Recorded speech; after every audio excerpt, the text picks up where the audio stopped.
Lonzo, the godfather of the West Coast, now you know. With Dusty Vision on the side, we ride. Taking you back to where legends came alive. From ruthless roots to the studio scene.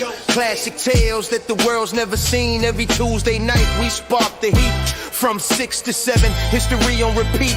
So sit back, tap in, and enjoy the vibe. If you love hip-hop, like and subscribe. What it be like, Dusty? Lonzo, what's good, my man? From the West Coast to the East Coast and everything between, folks. From Eve After Dark to concerts in the park.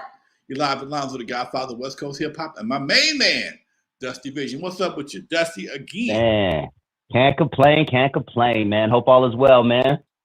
I'm good, man. I can't complain. My son's out the hospital, wife out the hospital. Everything is looking on. It's a beautiful day today, bro. That's what's up, man. Let's keep it on a good vibe, man. It's been a great week for West Coast hip hop, man. Let's jump right into it. Kendrick Lamar, 27 Grammys officially. He passed Jay-Z's record of 25. How does it feel, man? That arguably the greatest rapper in the world is from Compton, man. You know what, man? Compton is producing so much greatness. I can't take it for granted, but it's just it's kind of expected these days. I know it sounds cocky as hell. It's kind of expected, man. I'm happy for him. Happy for the city. I'm happy for what he represents, and it's good to be represented in a positive note, especially from the hip hop game, man. It's really good to be recognized as a positive note. Money is one thing, but if you have global recognition for doing something that not a lot of people have been able to do, that's a great thing. And you know what I appreciate the most about, I'll just say the Kendrick thing. What I appreciate about that is Compton has always had a rap of having gangster rappers come from Compton. And no disrespect to them, because that's what I grew up on. That's what I still love to this day. That's what made me fall in love with hip hop. But I appreciate the fact that Kendrick is from Compton, but he is not your quote typical West Coast sounding artist. You know what I mean? Kendrick is a true Gemini. And one thing about a Gemini, we're gonna find a way to make it happen. We're gonna do our best to keep everybody happy as possible. He found a way to do that. He represents his community, he represents his hood, and he represents both of them without nobody getting offended. Yeah, 27 Grammys. I want to talk a little bit about a past Grammy situation, one of the bigger ones when it comes to hip hop. Back in 1989, the first ever rap Grammy was given to DJ Jazzy Jeff and Fresh Prince. I know you know this, Lonzo, but let's break this down, man, because it was a very important time in hip hop. But they won the Grammy, but they ended up boycotting it because they did not air the rap portion of the Grammys back then on live TV. Hip hop was still new. It was still ghetto, whatever they wanted to call it back then, to where it didn't get the same love as the best rock album or country or anything like that. They played it off, they played it off camera so no one could see it. But that was a very interesting time, Lonzo. I'm wondering if you remember that. Obviously, in hindsight, we know the story, but do you remember that happening by any chance? And what are your general thoughts in hindsight on that? Vaguely, it was covered. I heard about it. I didn't pay a lot of attention, but I do know, being the historian that I am, is something that's been going on for decades. Everything we've ever tried to do, we're always kept out of it. Whether it was basketball, baseball, football, whatever. We've always been kept out of it. Then for some reason, we take it over. Maybe that's why they delayed the entry so long, so we could have a chance to have their own heroes. Because if you think about tennis, kept it out for years. Venus and Serena kicked ass. Again, Compton. When you see for years, it said that black quarterbacks didn't have the mental capacity to play in the game. And again, that was a lie. So when you have a certain mentality that is instilled in a certain group, especially one that's in running a certain organization, they have the fear and the power to slow down any progress. But once they figure out they can make some money on it, shit, they all for it. And that's what I think a lot of people miss. When you are doing something right now, I will bet you, if being a PhD was going to be beneficial to a certain corporation or a certain group, every black person would have one. But right now, they found a way to make crime beneficial. That's why you have the prison industrial complex. But if you have a situation that can be beneficial to a group of people, they can make money off of it, they wouldn't care what it was in most cases. I don't see them be having a problem with it, especially if they can make some money. Money supersedes a whole lot of shit, man. Money in some cases, in most cases, money supersedes racism, especially when it comes to sports. Oh, that's for sure. Okay. Jackie Robinson, Muhammad Ali, Venus and Serena, everybody, man, have always had their issues until they kicked enough ass and they had to be accepted. That's bottom line. The ass kicking they dished out was so superior till the most dominant haters had to fold, and that's something that we've always been taught. We had to be twice as good as everybody else just to be average, and that being twice as good tends to be a whole lot in the long run. What do you know, if anything, Lonzo, about like the Negro League, baseball? Any black basketball organizations back when they wouldn't allow black folks in the sport? What do you know about anything about that, the Negro League or any? I know that Jackie Robinson wasn't the best player. They had a few other players that were better than Jackie Robinson before they that were in the Negro League. But Jackie Robinson, for the most part, he fit a lot of their stereotypes. He was able to speak pretty well. I think he went to college for a little bit, and he had an education. He was able to do things that a lot of the guys who were more country or less educated, although they were talented, they didn't have the same temperament and education that Jackie Robinson had. That I do know for sure. I know that games like hockey were invented by black people, but it was taken over by white people. I know that once certain quarterbacks started showing arm strength and intelligence, open the gates for everybody. When you got a guy that not only can throw the ball, but can run the ball and hard to catch, hopping over people, man, we've had so many awesome quarterbacks in the past 20 years. It's been ridiculous. So when you start seeing these type of things, you start seeing Hank Aaron and Willie Mays give Babe Ruth a run for his money. I mean, if the greatness wasn't challengeable, I remember Hank Aaron was scared to hit that home run. He was like, man, they got all kind of death threats because he was trying to hit a home run. He's trying to be the man. I mean, you're good, but you just couldn't take the fact that, somebody that didn't look like you was going to be the home run king. And that's just, man, that don't sound like superiority to me. That sounds like a little nervousness. We're not gonna keep it. We're not gonna get too political today. We're not gonna get too political. Let's show love to Compton tonight, because Kendrick Lamar, man, we got to celebrate that. Such a positive thing. Compton has always got such a bad rap, Lonzo. But what is your favorite thing about being from Compton? That Compton is a pool of greatness. And I've asked this question in my newspaper, the Hub City Legend. What makes Compton so great? Compton is surrounded by Carson, Paramount, Bellflower, Los Angeles, Gardena. But nobody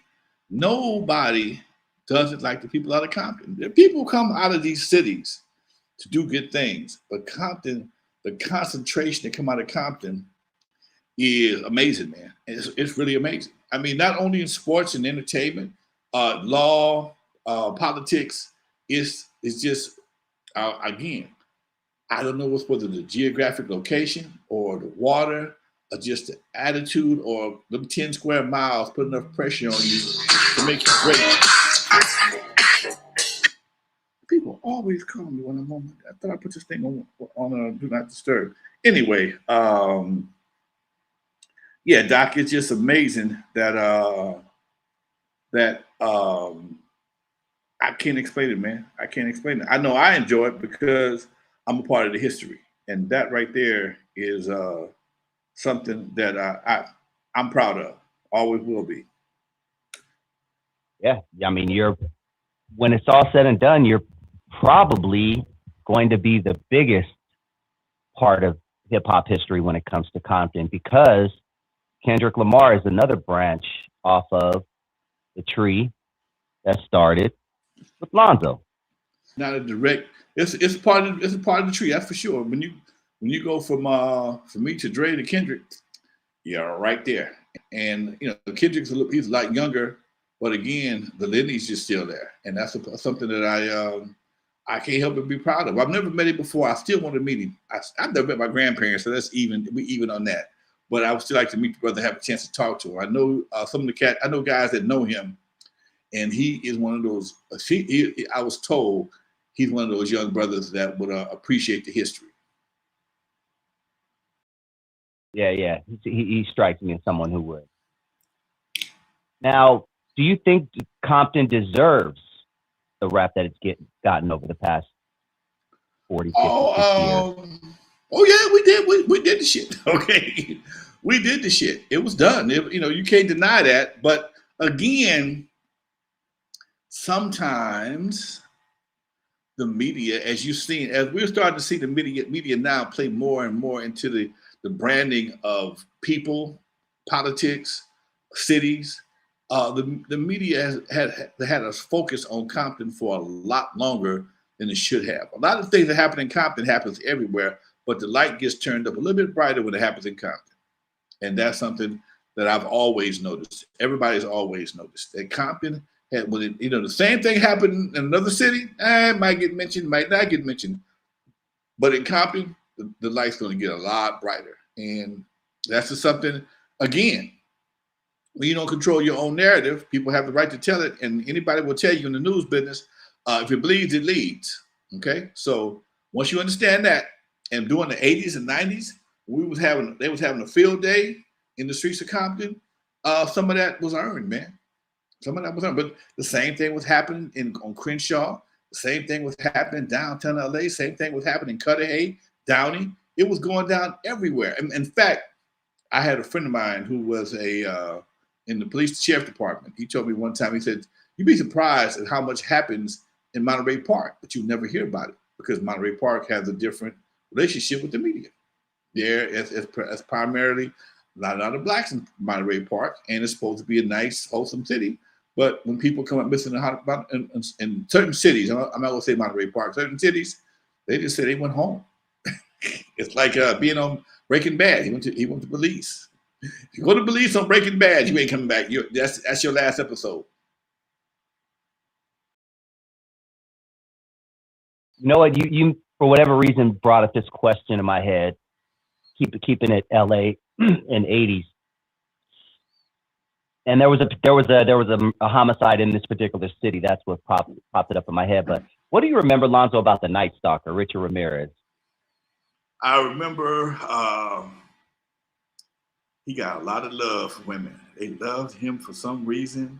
He was one of them cats, man, that was, I don't know a lot about his activities. I just know after he got caught, women found him attractive. And he got a lot of support I think he got married like 6 months after being in prison. Something like that. He was getting love letters and all kind of situations. So I didn't really follow the story that well, but I do know after he was captured, he was considered a major catch, even though he had killed so many people, primarily women. Yeah, he hit up my area a lot too. He hit up, Whittier, Almani, Monterey Park.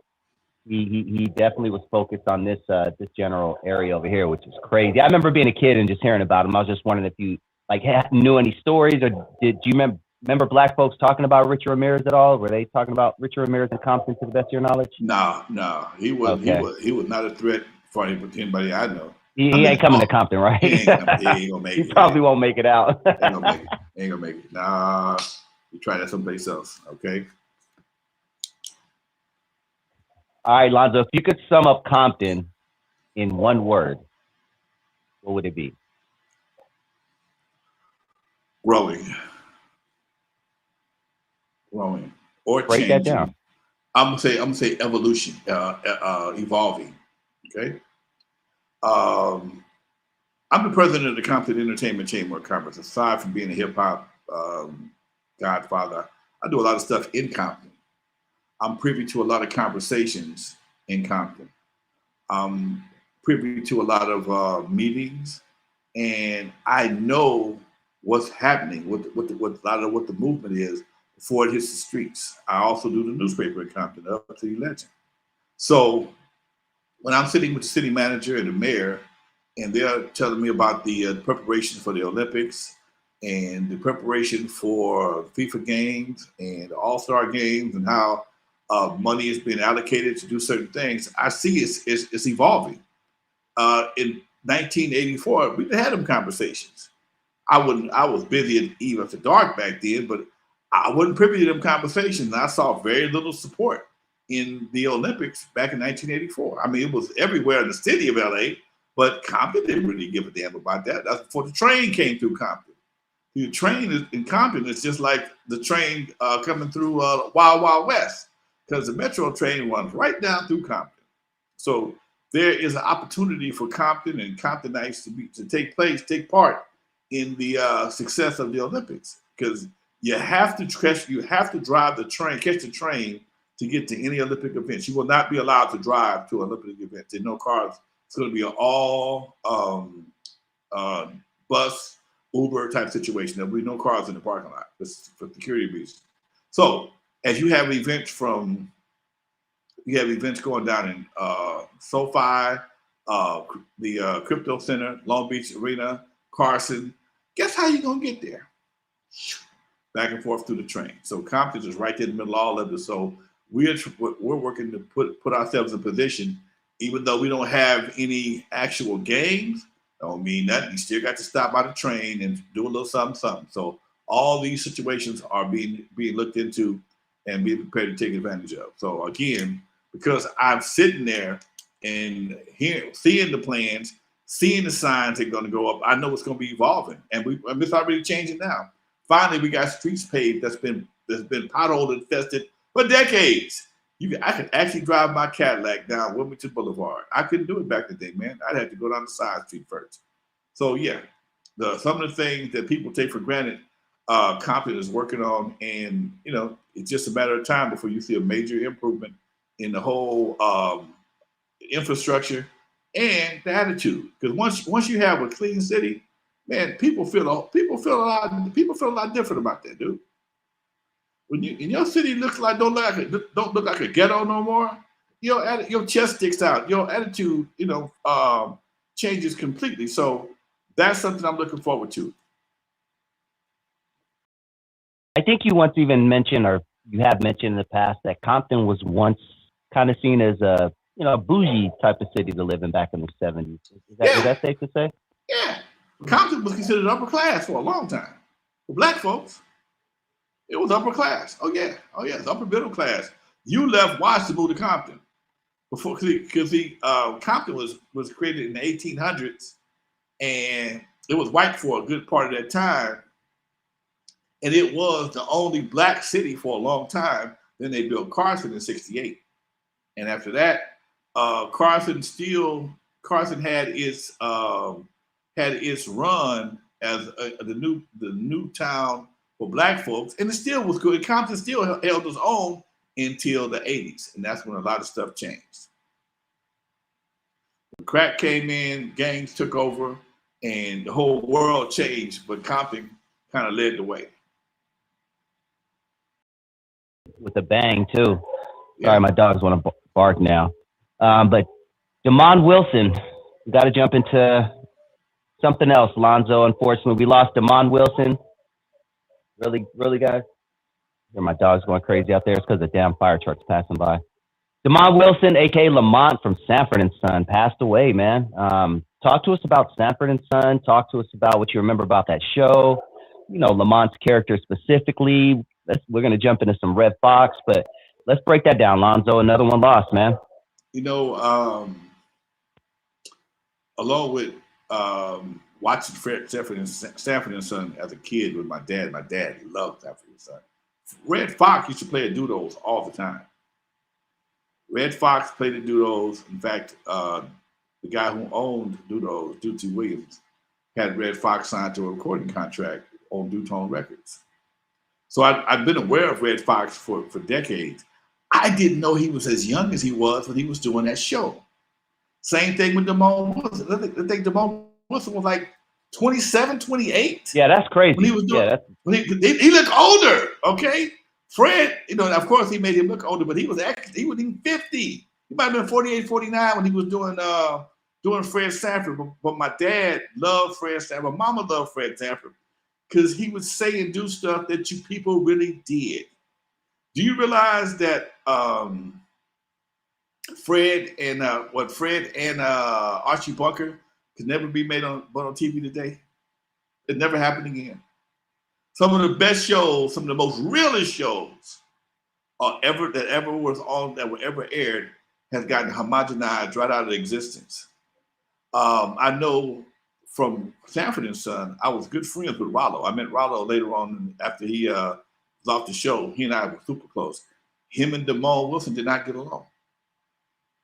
Although they were friends on the show, they were not that cool in real life because Fred and Rollo or Nathaniel Taylor were both from St. Louis.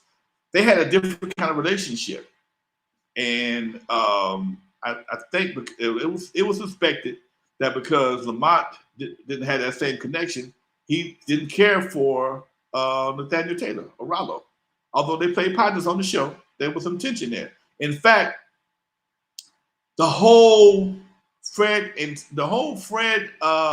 Sanford and Son cast used to perform at Dudos and every other spot except for Lamont and Rollo. That whole Bubba and Esther and all them folks, you see them at Dudos in Compton on a regular basis. You see them at any club in LA. They would play together sometime, then they would split up and do individual shows. Most people don't realize that Aunt Esther was Fred's woman for years. That was his girl. They had to make her up because Aunt Esther had ass. I mean, she had body, okay? And they had to make her up to look like that. All right. And there's some pictures of LaWanda Page, man, come on, dude. And she was in Jet. I think she was in Jet. She was in Jet. Jet Beauty of the Weekend one time. There's pictures of her and Fred together kicking it big time. And all them old dudes, man, they were a crew. They were a crew. When Fred got the shot, he brought Willie in. Was it the drunk N. Esther's husband? I forgot his real name, but I think his name was Willie something. Then he brought Skillet and Leroy in. That was Bubba, and the other one, I forgot the other. One of them was Bubba, and I forgot the other guy's name.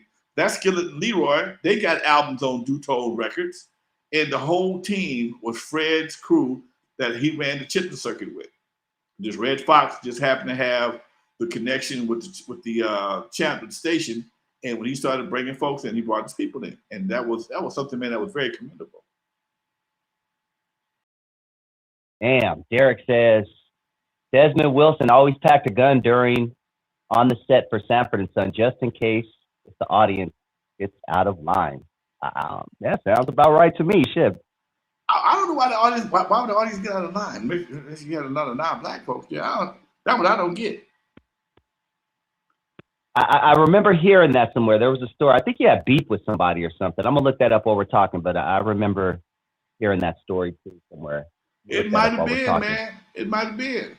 Again, like I said, him and Damone didn't get along that well. And I know, I mean, that Damone, him and Rollo didn't get along that well. And I know Rollo had folks that was with it. Okay, so you never know who might have been in the audience. I don't know. I ain't saying that's the case, but I know Rollo had some street friends. Noah, you brought up Archie Bunker, very interesting show as well, All in the Family. And I didn't understand it back then. I didn't get it. I didn't understand the concept that they were making fun of racist white people, and Archie Bunker was a parody of racist white America. I just thought it was I didn't get the point. Did How did people take that show back then, Lonzo, specifically black folk? How did they take Archie Bunker, All in the Family back then? They knew Archie Bunker existed. That people, if you worked in a factory, if you worked in any type of civil service, blue collar job, you had your Archie Bunkers, your Archie Bunker types who had an opinion on everything. And most of the time it was totally wrong, but he had been surrounded by his own type, own kind for so long. They had manifested these different beliefs and attitudes, and you wasn't gonna tell them no different. I didn't care who you were. You wasn't gonna tell them no different. And and it's just like when N.W.A. made F the Police. Nobody understood why they made that record until they see Rodney King get his ass beat. Same thing with Archie Bunker and All in the Family. A lot of people, especially in California, might not really realize that these guys existed because, Archie, you have, it was set in the different areas. It was set back east. But if you work for certain organizations here on the West Coast, you experience these guys. I did when I was working for Caltrans. I experienced guys like that who had an opinion about black folks, and it was all based on ignorance, but they were very loud and boisterous with their opinion. And you can say one or two things to shut them up, and they just look at you stupid because they in checkmate. Yes, Archie Bunkers existed, and people who understood he existed appreciated the honesty of the show, put it that way. And the same thing with the Jeffersons. We seen guys like the Jeffersons. They come from nothing, get their first hit of money, and he a whole different person. But he still like neck bones. He still like certain things, collard greens and pig feet. But he'll eat some caviar and lobster when the other folks show up. The code switcher, huh? Code switcher, yes, sir. I never understood that even back then about the Jeffersons. I didn't get it. I just thought this black dude moved to the moving on up, and I didn't understand it as a kid, man. But talk about the Jeffersons, man. Give us a little insight of that, man. How was that taken by America back then? That was another show that people loved because George represented a certain type of guy. George, he had on the suit and tie, he went to cleaners, but George would zip off in your ass. He wasn't going for it. He wasn't going for it. Now, on the same token, Weezy had him by the balls. Weezy could check him in a minute. He would try to buck it, but he knew damn well, for the most part, she'd always be right. Florence was that person, that antagonist that you love to hate, but you loved her no matter what because she always had your back. And there's some people, Florence went home every night in the minds of the public. Florence never had to really code switch because she went home to the ghetto every night. Okay, she just worked in the high rise. So long as she was nice and did her job, that was her job to be cordial. But I'm not gonna let you talk to me in your kind of way, fool. You can't do that. I know who you are, and that's where the originality and the love for Florence came in. I don't care how much money you got. You my boss, but you ain't gonna talk to me in your kind of way. And because I know you, and I know your type. I'll play this game with you, help you get over it, but you always gonna respect me. And that was the Florence role. Stem Radio wants to know, Lonzo, did you know LaWanda Page at all? You knew the guy who played Rollo, so I figured I'd ask. No, I met her in passing. I never had a conversation with her though. How you doing? Love your work. Thank you very much. Kept on going. That was a whole different generation for me, dude. If I had been dating Rollo's daughter, I might have never met him. But no, I can't say. I met her in passing, but it was not like we had such a conversation. R.I.P. Excuse me. Let's go ahead and we're halfway through the show, so let's go ahead and tell everybody to hit that like button. If you have not already, please just go ahead and smash that like button. It really, really helps out the channel. We really appreciate it. And if this is your first time joining the channel, you like what you hear, you like that raw hip hop, you like some grown-ass men enlightenment, hit that subscribe button. You are tuned into N.W.A. Stories with Lonzo. That is Alonzo Williams, the godfather of West Coast hip hop. I am Dusty Vision. Join me at 7 p.m. on my channel. I'm going to post the link in the chat for all you. Right after this show, we're going to be talking about hip-hop controversies tonight on my channel. So please do tune in at 7 p.m. right after this show, and I'm going to post the link in the chat. Lonzo, tell them about Band Buzz. Band Buzz is officially released, folks. If you're an artist with music, independent artist with music, and you're trying to sell your music, you're tired of just getting streams with no check, Band Buzz is for you. Download your music. I said upload your music to Band Buzz. Take your QR code and promote your QR code like I'm about to do next week. I dropped my new album called Barbershop Talk, brought to you by The Godfather. Yes, I am making an album. Yes, it is predominantly produced by AI, but I don't give a damn. It's dope as hell. And if you're a grown-ass man, you'll appreciate it.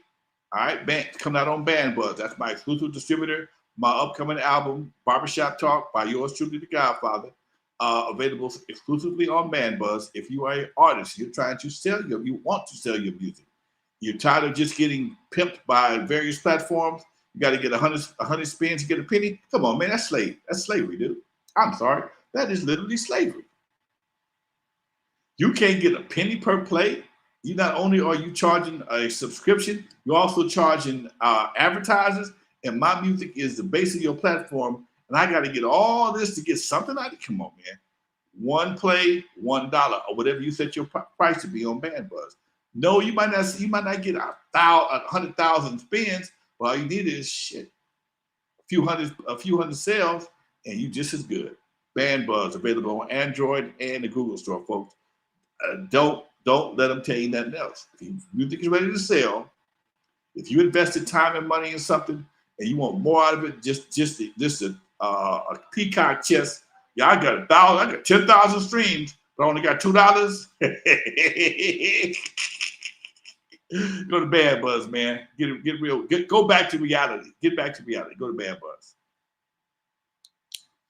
When we were younger, Lonzo, there was the single. You went to warehouse, paid 99 cents, got a tape. If you wanted the single, turn it around. Maybe there's an instrumental or a B-side to it. Obviously, having a tangible item is not big nowadays. People listen to their music on their phones and stuff like that and stream. But why don't record labels charge for a single anymore, as opposed to now they'll just say, hey, $20 a month and you could stream whatever you want? Are they making more money that way? They're obviously not paying the artist, a lot of them, but are they making more money that way? Or why don't they charge for music, I guess is my whole question. They don't for one song. They don't respect the art. Music has become digitized. You don't have to have a bunch of union musicians to create a song anymore. You can go in your bathroom, your bedroom, your home studio, and create songs using whatever DAW, the DAW that you want to use. Now you can do it through various music programs. So they don't respect the music anymore, man. Whether it's country and western, R&B, whatever, they don't respect it. And we allowed ourselves to be disrespected. Bottom line, there's not a lot of platforms. There's only limited amount of platforms that are on doing celestial radio. Everything is every celestial radio station has a digital app. And once they went to digital, I remember when they started going to digital, every day I was getting inundated with different deals from different SoundCloud and Spotify and all other different platforms. And basically what it was a no sign contract. So if I didn't respond to it, I automatically agreed to it. And that's how they got so many folks involved in the streaming thing. If they send you this letter and you don't respond, you automatically, it's opt-in letter, opt-out letter. If you don't respond, you automatically opt in. You automatically in. So I'm with Harry Fox and a couple other agencies, and when everything went digital, when music went digital, television is now digital. So everything that when I would have a song that was played on Channel 7 or something like that back in the day, my checks would be fat as I don't know what. But now that everything is digital, I'm on the same digital program. It might as well be on Spotify or SoundCloud, whatever the case may be. So there's no real. You got to have a bunch of plays, even in your movies. You can't really make money on movies anymore because it's the same basic concept. You got to get all these plays to get any real money. So now the quality of music and movies has dropped tremendously because the production of making movies and music has been reduced. So now you only have certain people that get money for music, and for the most part, it's like dangling a carrot in front of somebody's face. You can do this too. No, you can't. Not really. It's gonna take a whole lot to get where somebody else got. But because these people had that machine behind them, it make it look easy. Yeah, it's easy to get Beyonce gets $1 billion streams. Cardi B gets $1 billion streams. But look what she got to say to get $1 billion streams. And then how much money you get from $1 billion? Every million streams is $5,000. About that, yeah, 4,000 to 5,000, yeah. Yeah, every million streams is $4,000 to $5,000. That's a lot of exposure. Back then, man, if you got $1 billion plays on a song back in the day, dude, come on, man. You'll be straight. Your whole life changes. If you got a platinum anything back in the day, that was 1 million sales. Your life just changed. Every time your record sold, if you got 1 million sales, for every song on an album, it was a $70,000 check cut for the publishing alone. You got like 7 cents per sale.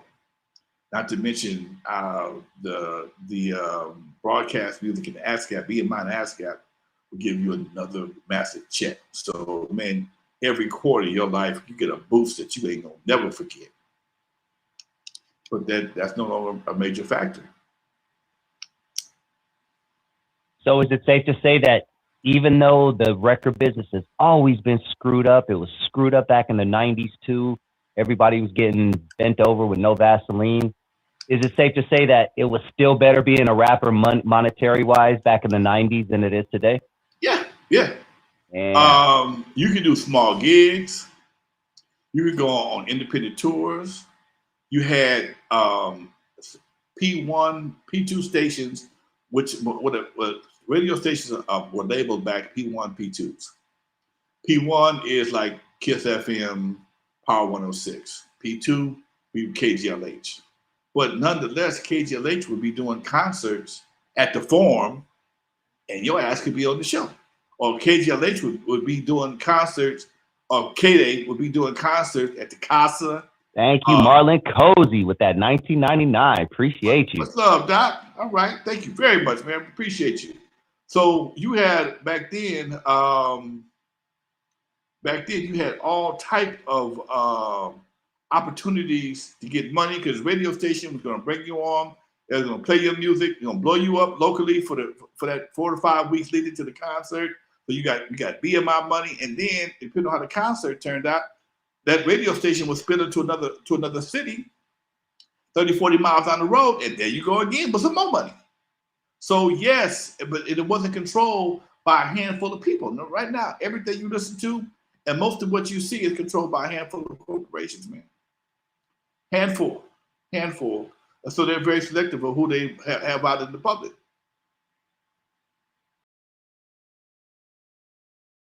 Let's get to some questions from the audience. If anyone has any questions for the Godfather West Coast Hip Hop, post them in the chat. I've already copied and pasted a couple, and we have some that we haven't got to from the recent past. But someone wants to know, how important was Larkin Arnold to your career? Man, Larkin Arnold. Larkin Arnold. First of all, let me say this. When I first heard the name Larkin Arnold, I thought it was like Jimmy Jam, Terry Lewis. I thought it was two dudes, Larkin Arnold. And when I realized it was one dude, it was one man, a lawyer, that used to be at Capitol Records. And when he came headhunting for us, he sent a headhunter to Macola. Because back in the day, everybody respected everybody's label, even Macola. Macola was respected by the majors. So they couldn't go themselves. So he sent somebody named Petey. I never knew what happened to Petey again. I never saw him again. I may have saw him once or twice back in the day, but I never saw him again. And Petey says, hey, man, if you guys looking for a deal, I have a guy that works at Larkin Arnold. He wants to meet you guys. I met with Larkin. I looked him up. I've been hearing his name forever. I've been hearing because he had done some magnificent things. He signed Frankie Beverly and Mays to Capitol, brought Marvin Gaye from Motown to Epic, I think, whatever he was. Where he signed Tina Marie, he signed Marvin Gaye, he signed Rick James. He was involved with Jimmy Jam, Terry Lewis. He was a manager for Alexander O'Neal and for Sherelle. So at this time, these are the hottest people around. And to be in connection with him, oh man, shit, dude. How can I be down? He called a meeting for Wrecking Crew, LA Dream Team, and Bobby Jimmy and the Critters. All this, we had 2:30, and 3 o'clock. We're all sitting in the lobby at Epic Records in Century City. And Record Crew was the only one that got the record deal. And he liked us because we were different. We weren't just a straight rap group. We had a single. We had a ballad called "Lovers" at that time, and he thought we were pretty good. But unfortunately for us, nobody at CBS knew how to market us because rap was still fairly new. We're talking about '87. Rap was fairly new, and you got guys that's rapping, looking like Midnight Star, rapping and singing like Tina Marie with a girl on the song. These niggas is confusing. What do we do with them? And he also was very instrumental in signing Michael Jackson. All right. When you have this, look on the back of Luther Vandross's album. His name is there too. So when you got Michael Jackson, Luther Vandross, Tina Marie, Frankie Beverly and Mays, Sherelle, Alexander O'Neal, Jimmy Jam, and Terry Lewis, and here come the Record Crew. Here come the world-class Record Crew. Okay. Brand new out of Compton, with a twist that ain't nobody ever heard of before. But your hand is full. And we were signed to Epic. Larkin was our executive producer. Major player. Man, nothing but respect for the brother today. And every once in a while, I'll call him up and check on him. I'd call him on his birthday and text him on his birthday. He's still around doing whatever he do. He ain't got to do nothing. I'll never forget one time he and I had a conversation after we left CBS. It was so epic. I said, who are you managing these days, Mr. Larkin? He says, I ain't managing nothing but my money. I never forget, we went to CBS with Epic one time. He had a check on his desk for $500,000. I ain't never seen nothing like that before in my life. I think he gets like a quarter off of every Michael Jackson album. Something crazy like that. When he did he was a lawyer, and when he brought Michael over, I do believe, I was told he gets like a quarter off of every Michael Jackson album. So Michael Jackson sold like 50 million records. And here's something that even homegirl from Janice from Taste of Honey said. He signed them too. Taste of Honey out of Compton. Yes, they were. One of them was at least. The guitar player, she's out of Compton High School. She says that, I got to reach out. I'm glad I thought about that. She said that Larkin insisted that they got their publishing. He insisted, he told her, get your publishing and don't do no deals. Just sit on it. And she said that's one of the best things he ever told her. Hazel Payne, that's what it was. Hazel Payne. Okay, I've talked to her.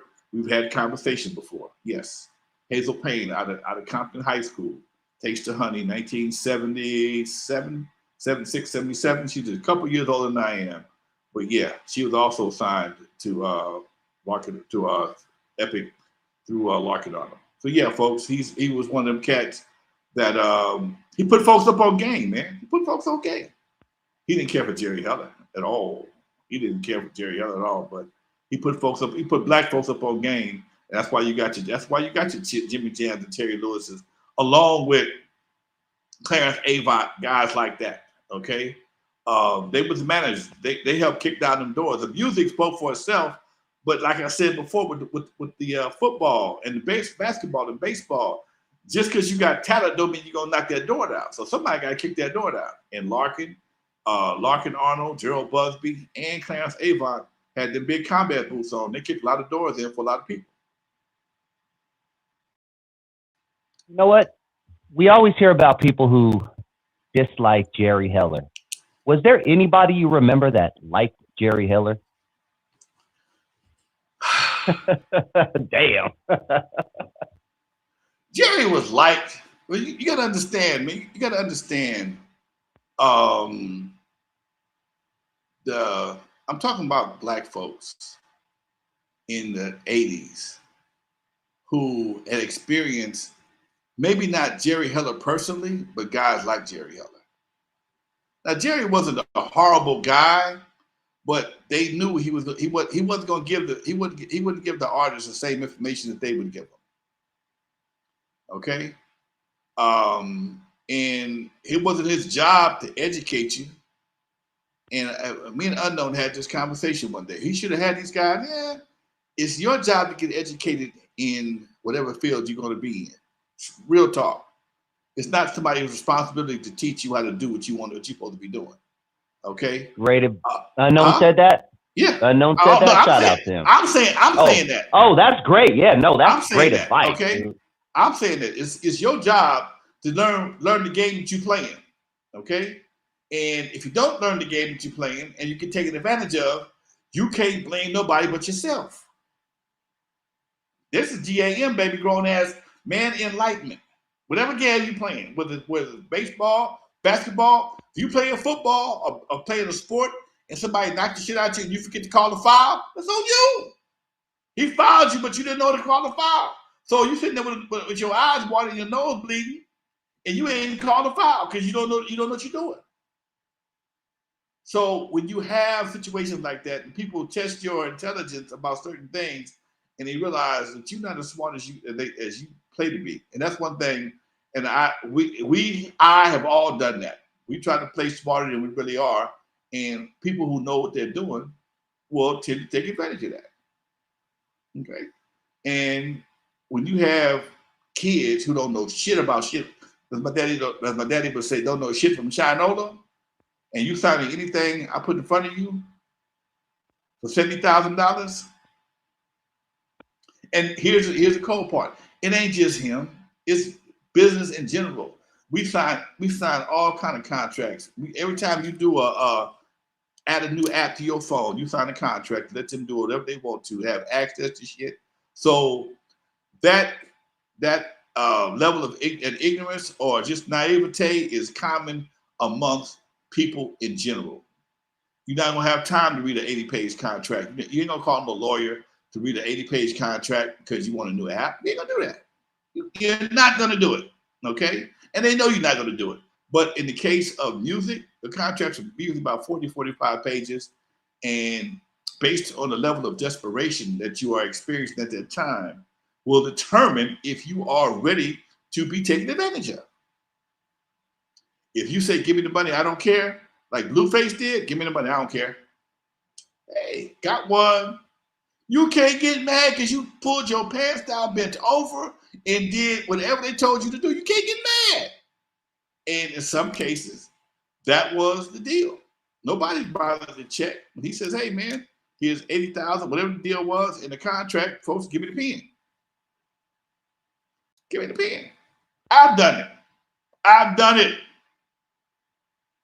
I've done it. It was much smaller, but I've done it. When you get enough desperation on your ass, you'll do all kind of shit. So, but you can't get mad at the person that don't do it, like Cube. Cube didn't do it. So, was he wrong? It all depends on how you feel about real business. Real business don't give a fuck about you.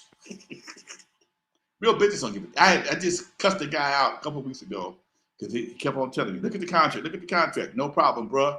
You got me this time. Because again, I was trying to get something done and I just, hey man, go ahead and make it happen. Okay? Because everybody's smiling and kicking it with you when you know, we all cool. As long as you're going into the deal. But once the deal is done, attitudes flip up. Oh, look at the contract. Read your contract. Okay, I read it. You're right. No problem. But it won't fucking happen again if we do any more business again. Because one thing, no matter what you think, I'm still the customer. And if I ain't happy, fuck you. You got this right here. Take these crumbs and kiss my ass. Okay? And that was my attitude. But again, it won't happen no more because I understand, okay, that's how you roll. Because even with a contract, people will extend to you a certain level of customer service to keep your business. Because what you're arguing about right now is not going to work, not worth damaging the relationship moving forward. And if you are that kind of person that the crumbs that you see right now are bigger than the cake that you have a chance to get, I don't want to mess with you no way. Right now, I've been fighting with Spectrum for almost 6 months about some dumb shit. I keep on, y'all gonna mess around. I'm gonna be with T-Mobile. Now what you gonna do? But they've been very cordial, and it's the same thing in anything else, man. With Jerry Heller, if he wants to be the manager and manage a label and the individual artist, and y'all say it's cool, it's cool. He might have a conflict. He might have a contract in it that you will even overlook the potential conflict. That's what a contract is for. Right there, it says on chapter so and so, page 3, that you acknowledge that there's a potential for conflict, but you accept that. If you said that, then that's what you accept. Can't get mad at nobody. So yes, guys like Larkin Arnold would tell you, keep your publishing. Jerry might not tell you that. He'll tell you, well, man, you sell the publishing, you can get, I don't know, $100,000 because he's gonna get 20. He's gonna get 20. It's like, man, it's like some lawyers. Most lawyers, they're not working for you, they work for themselves. You're just a client. Their personal interest, they have a vested interest in your case. And especially if you have one of those 60-40 deals with expenses, oh shit. They working for themselves. They're gonna get, if you get $1 million, they're gonna get 400,000. But in the meantime, they're running up the expenses might be another 200,000. So that means you're only gonna get 40. He's gonna get 600. You're gonna get 4. It is what it is, Doc. That's real. So going back to Jerry Heller, that's why some of the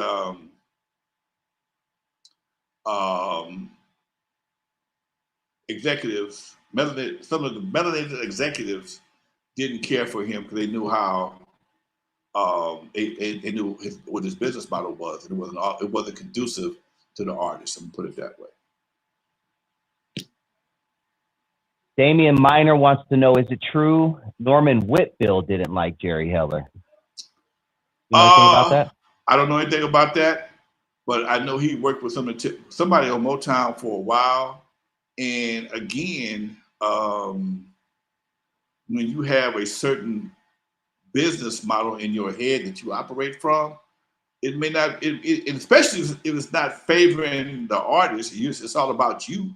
If you're using the artist to enrich yourself and the artist not getting enriched, then no, especially if you're an artist focused individual. If you're a songwriter and you're working with an artist, you want to see them being successful. You're already getting the publishing, you're already getting the writers, and you want your people who write your songs to be happy also.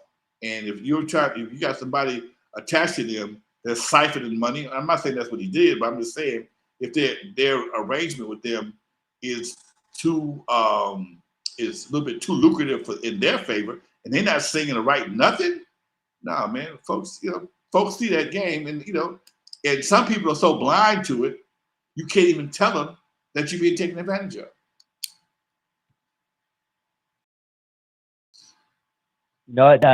He also wants to know who wrote World Class Freak. We all did. That was more so me. That was something I had in my mind. Break it down. World Class Freak was something I experienced, man. Whew. I write from experiences. That's my best songs. I write from experiences. Me and Shakespeare wrote that one right there. It was just I had a bunch of girls, man. You know, and I was on my Morris Day trip. You know, and we just wanted to have something. And that was my favorite song to perform up until Turn Off the Lights. That was one of my favorite songs to perform, and it never did do anything musically, but it's just one of my favorite songs. Love it. All right, shit. Well, we'll get all your questions in, Damien. He had another one too. He said, "What is Donovan Smith up to these days?" Donovan Smith probably in Vegas right now. He usually comes to the NAMM show, which was last weekend, which I just found out about. What I kind of knew about it, but I didn't go. And Donovan usually provides me tickets to go to the NAMM show, and we'll kick it like we did back in '84, man. It's like never missed a beat. The dirt biker dude, he's looking like fucking what's that guy's name with all the beard and hair and shit? Grizzly Adams. Donovan's a big dude. Donovan's like 6'4", 6'3", 6'4", big dude. He slimmed down a lot, but he was a tall dude. And he's still cool, man. We just just a cool dude. He lives in Hawaii. He has a studio in Hawaii, does a lot of consulting, and he's just chilling, man. Okay. We got a couple more minutes. Let's throw another one in there. Let's see here. Was Eazy-E really the first rapper to have a video game? Bud Shack wants to know. Hidden Switch's computer game. Do you know anything about that, Lonzo? I heard about it. I never saw it. Never saw it played nowhere. I know it was being talked about. I've never known anybody to have the cartridge or whatever it was that they played. It may have been there. I know it wasn't no arcade game, but I've heard he was the first one to have a video game, but I've never seen it. No, this is a question I had. We talked about this on a previous LP, but it was in a certain situation. It was more of a bootleg situation. But I was with my brother this past weekend, and he collects vinyl. He's a big vinyl guy. And he had a Thump Records vinyl, original print.